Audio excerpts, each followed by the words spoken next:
Hey, how's it going? Welcome back to some more Monster Hunter World. In this video I'm going to give you a few quick gearing suggestions for when you take on Tempered Kirin. If you haven't reached Tempered Kirin yet, then consider this a minor spoiler warning about endgame progression. So this is your cue to leave now if you don't want to know about that. Otherwise, assuming you're still here, let's crack on. Right, so you need to defeat a Tempered Kirin in the last storyline assignment mission, and this is what allows you to unlock Tempered Elder Dragon investigations, which is kind of the true end game. So having said that, Tempered Kirin is infamous for being a pain in the backside, for being really aggressive and highly damaging and all the rest of it. So this is the set I use to beat Kirin with.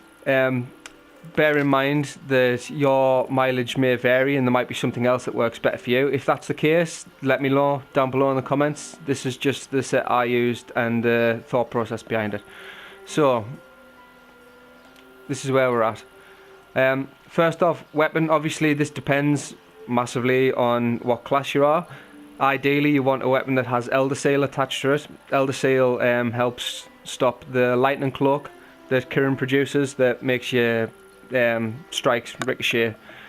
I didn't bother for an Elder Seal weapon based on the fact that I'm a longsword user and my spirit combo has natural mind's eye. So with that in mind, I just opted for the Zora Magdaros sword because it's got an innate 20 defense added to it. Obviously, like I say, this varies class by class. Moving on to the gear though, I think generally speaking you can't really go wrong with any of these, and by the time you reach Tempered Kirin you should easily have the ability to craft these items. So first up, Uragan Helm Alpha, really standard, level 2 thunder resistance, easy peasy. Level 3 gem slot, but as you'll see I'm using basic bitch gems and I still managed to get the job done. Okay. Damascus Mail Alpha, level 2 focus, level 2 defense boost. So just as a general overarching sort of ideology behind the set, I've just went for as much damage and thunder resistance as possible. The focus is increases gauge fill rate by 10%, reduces charge times by 10%. Again, that's not applicable to every class. Is for me as a longsword user. Just lets us, well, get to me spirit combo quicker. Outside of that though, let's keep going. Ingot Braces Beta has the level 2 health boost attached to it. Lumu Coil Alpha has level 2 Divine Blessing. Can't be overstated how good Divine Blessing is, but we'll get more into that as we sort of break down each individual skill. Baroth Greaves Alpha for the stun resistance and marathon runner. Level 3 Defense Charm. By the time you reach Tempered Kirin you should be able to do this. Even assuming that you're lazy and you don't do a lot of expeditions and gathering, because I don't, I'm terrible at it, but I still managed to craft this. Health booster and Thunderproof Mantle. Thunderproof Mantle is absolutely mandatory for this fight, I believe. You unlock this by doing a series of low rank capture quests, which then culminates in you fighting a low rank Kirin, and after you defeat that, this is when you get the Thunderproof Mantle. Reduces thunder damage, nullifies thunder blight and paralysis. Cannot be overstated how important this is for this fight. The health booster I would say is totally interchangeable with the Vitality Mantle if you were so inclined.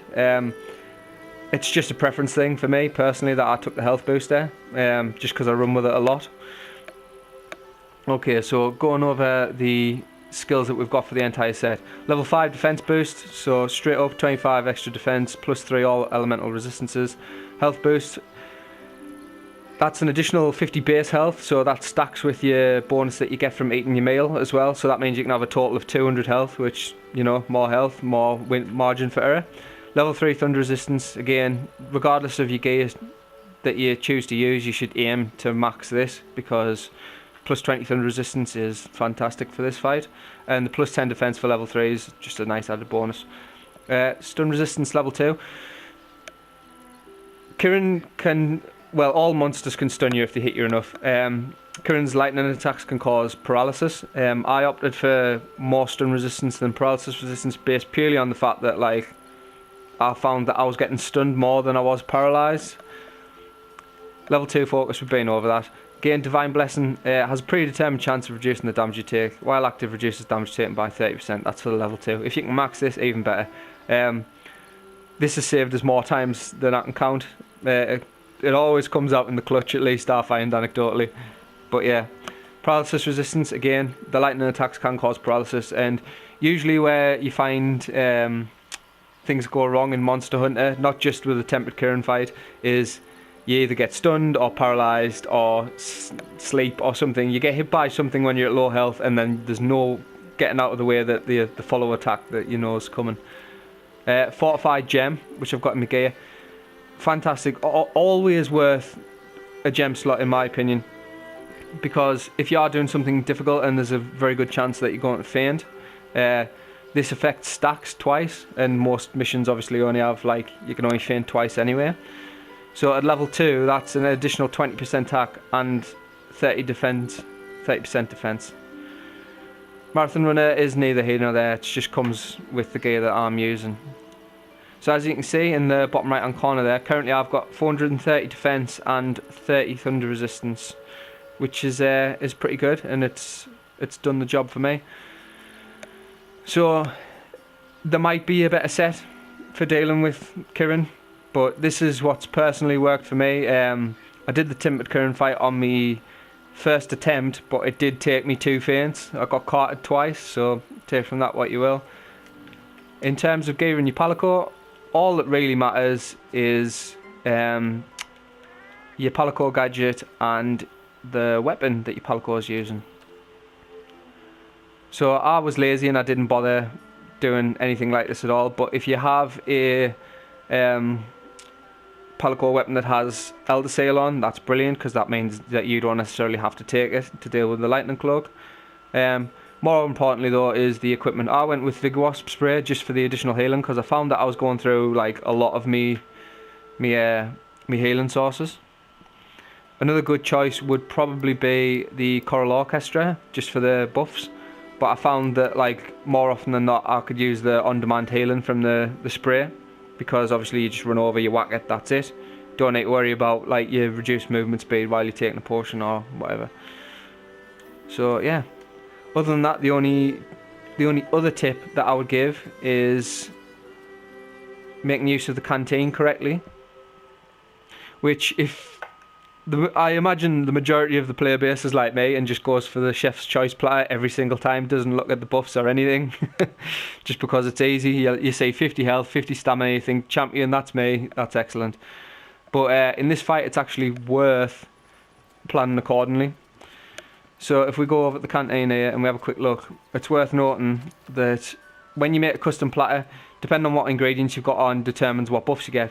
So for every 2 pieces of a kind of food gives you the relevant buff. So look, for 2 pieces of meat, I get a small attack up, and that 4, I get medium, etc, etc. Now, if I use different ingredients, so like meat gives you an attack up, fish gives you a defense up, vegetables gives you a elemental resistance up. So for this fight, you can take whatever works best for you. Personally though, I went for 4 veg and 2 fish for a medium elemental buff and a small defense up, and I found that worked for me just because I seem to have enough physical resistance as is.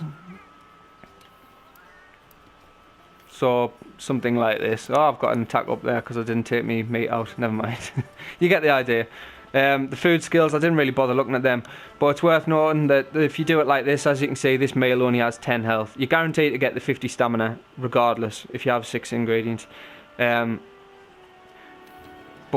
you're going to miss out on the extra health, so what I would say is make a custom meal that gives you elemental resistance and a defense up, and then just take a max potion to max your health off, and that's pretty much it. So yeah, hopefully some of these suggestions help if you're having trouble with Tempered Kirin, and I'll see you next time.